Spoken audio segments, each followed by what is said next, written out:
hi, Professor Miller. Can you tell me a bit about your talk today? I was talking about the surgical management of special site melanomas. Those are melanomas on the head, neck, the hands, feet, genitalia, and the pretibial leg.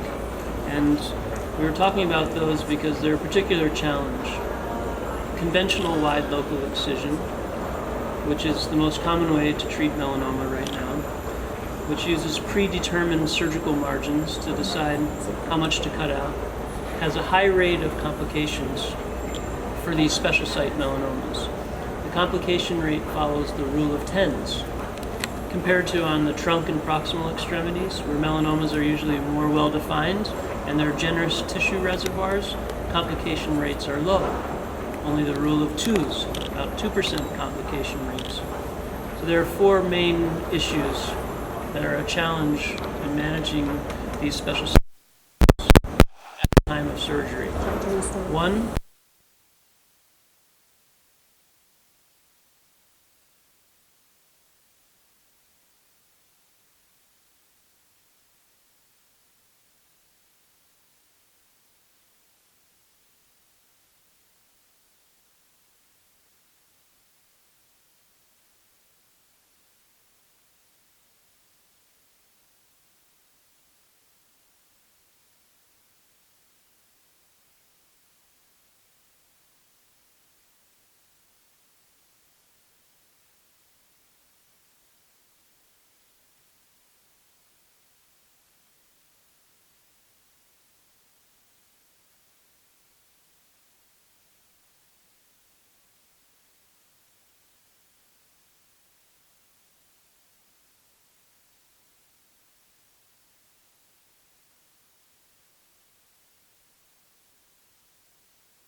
two good options to improve the outcomes for patients.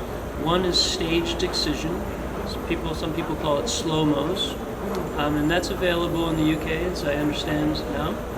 And people in the audience today raise their hands that they would consider using that technique. So that technique can drop the recurrence rate from 10% after conventional wide local excision to 2%.